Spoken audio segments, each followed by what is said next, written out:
Fala galera, tudo bem com vocês? Espero que sim, eu estou bem. Estamos aqui para mais uma videoaula, que no caso será aula de Geografia e direcionada para os alunos do 7º ano. E vocês já sabem, assim como nas aulas anteriores, sugiro que peguem um caderno, peguem um livro, porque nós vamos precisar. Então bora lá começar a aula, mas antes disso, roda a vinheta. Anote o número.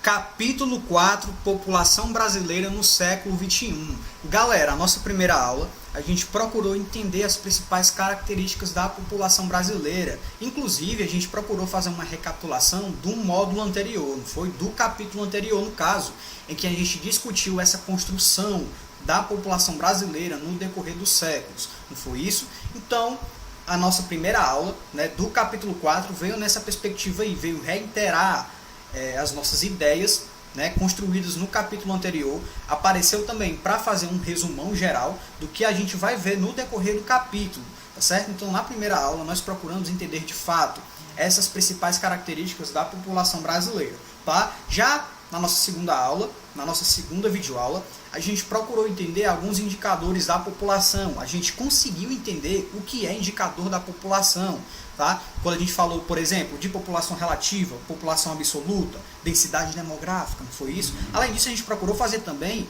uma diferenciação entre populoso e povoado, no caso, né? A gente procurou diferenciar o que é povoado e o que é populoso. Então, isso a gente viu na nossa segunda aula.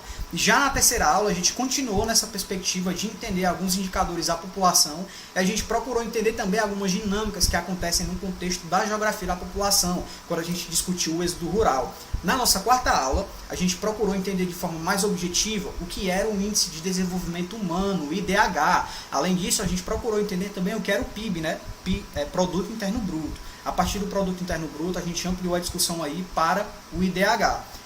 Agora, já na nossa última aula, né, na nossa última videoaula, a nossa quinta aula, no caso do capítulo 4, a gente procurou entender a estrutura da população brasileira, tá? Entender as fases aí da transição demográfica, primeira, segunda, terceira, quarta fase. A gente viu que o Brasil se encontra na terceira fase, aí, a caminho de uma estabilização populacional, né, demográfica. Então a gente viu isso já na nossa quinta aula, na nossa aula anterior.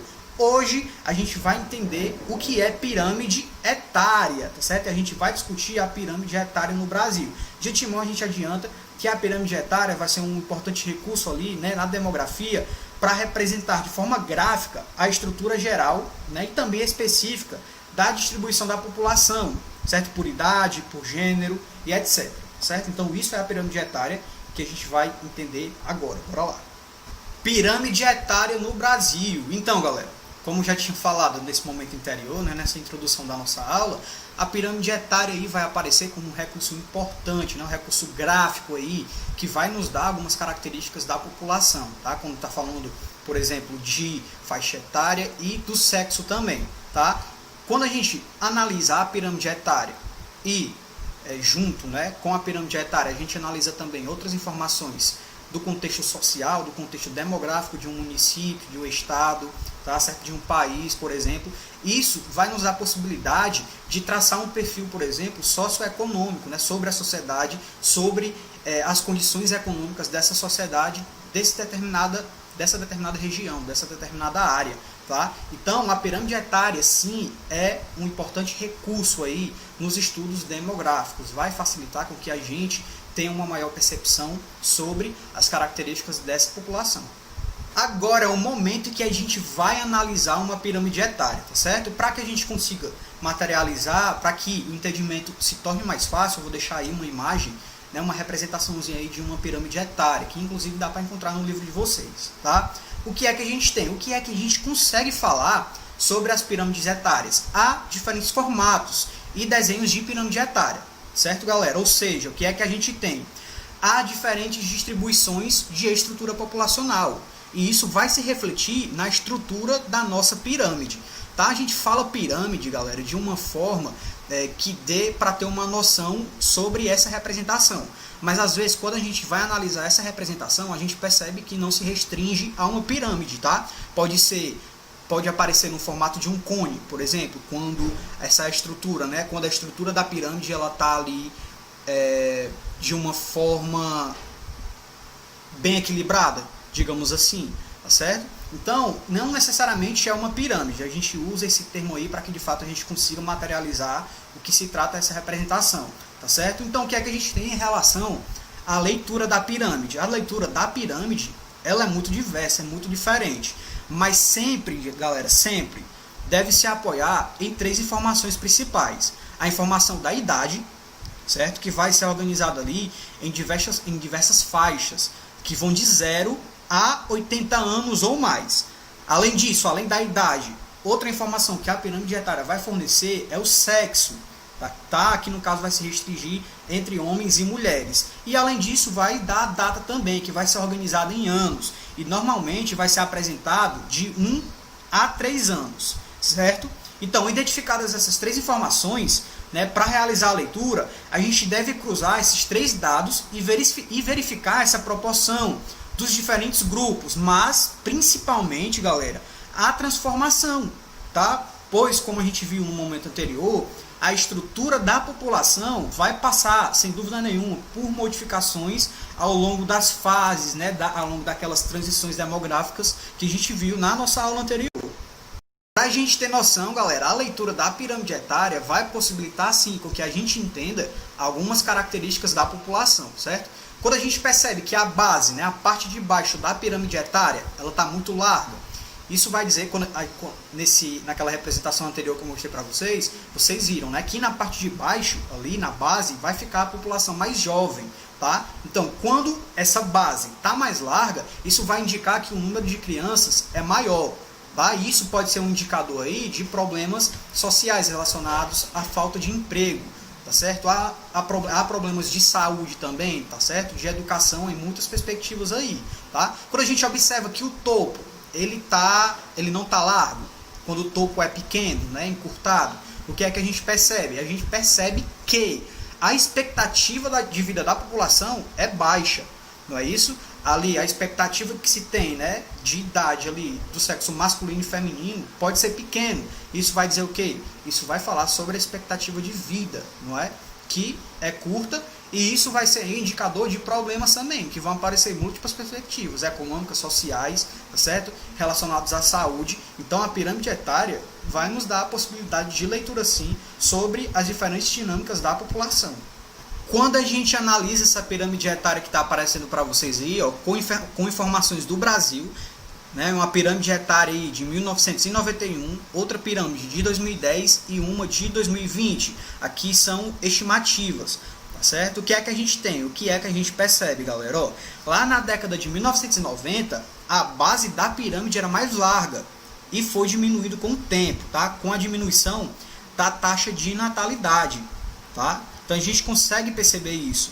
O topo da pirâmide, ele está ficando mais largo, tá? Em virtude principalmente do aumento da expectativa de vida e do avanço da medicina, por exemplo. Então os brasileiros, eles estão vivendo mais, tá? Então essa situação também requer investimentos nos setores de saúde e requer também um maior fomento, né, de aposentadoria, principalmente. Então a gente percebe aí que a pirâmide etária de 1991 comparado à de 2020, tá bem diferente.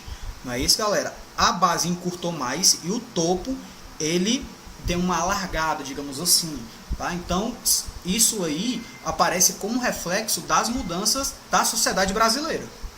Um outro conceito, galera, que é bem importante também nos estudos, né, da população, da geografia da população aí, é o conceito de população economicamente ativa, o PEA, tá? O que seria essa população economicamente ativa? O próprio nome já é bem sugestivo, tá? É aquela parcela da população que está trabalhando ou que está à procura de trabalho, tá certo? Então esse aí é de certa forma o conceito de população economicamente ativa. A gente precisa tomar cuidado para não confundir com o conceito de população em idade ativa, tá? O conceito de população em idade ativa, que no caso é o PIA, tá? Vai trazer ali informações sobre a população que está em idade apta para trabalhar, tá certo? Não necessariamente quer dizer que aquela pessoa ali está trabalhando ou está à procura de trabalho, mas está em idade ali propícia ao trabalho, tá certo? Então a gente não pode confundir esses dois conceitos.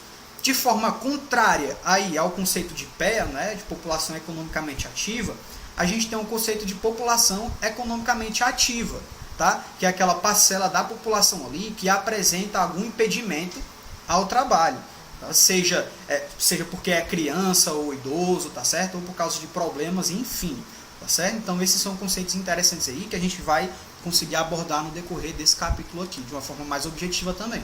O que a gente percebe, galera, é que o PEA vai trabalhar nesses diversos setores da economia, tá? No setor terciário, que é o que emprega o maior número de trabalhos, conforme representado nesse gráfico aqui, tá certo? O que é que a gente precisa diferenciar também?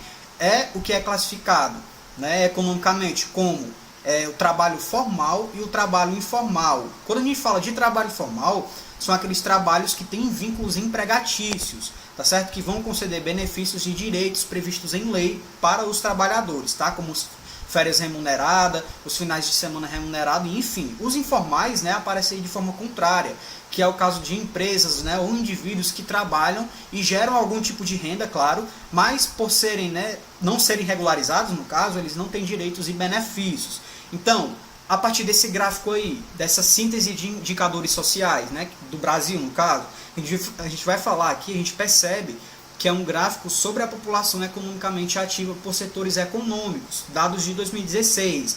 A gente consegue identificar aqui, né, com os serviços que envolvem o comércio e a prestação de serviços especializados ou não, e como esse percentual é maior, né, dentro da produção econômica nacional. Então ele indica que grande parte da PEA está trabalhando nas cidades e nos distritos dos municípios, localidades, né, que vão concentrar esses estabelecimentos comerciais e de prestação de serviços, tá certo? 9,9% agropecuária, e a indústria aí é 20%, né, aparece aí com dados de 20,8% desse total, desse geral, tá? Então é isso, galera, a gente encerra nossa aula por aqui. Eu espero que vocês tenham entendido. Vocês já sabem, caso não tenham entendido, entrem em contato comigo pelas redes sociais, falem no WhatsApp, e a gente tem o nosso Google Meet, né, nossa ferramenta online, para tirar essas dúvidas e para ampliar a discussão. Então é isso, continue estudando, um forte abraço e até a próxima. Valeu!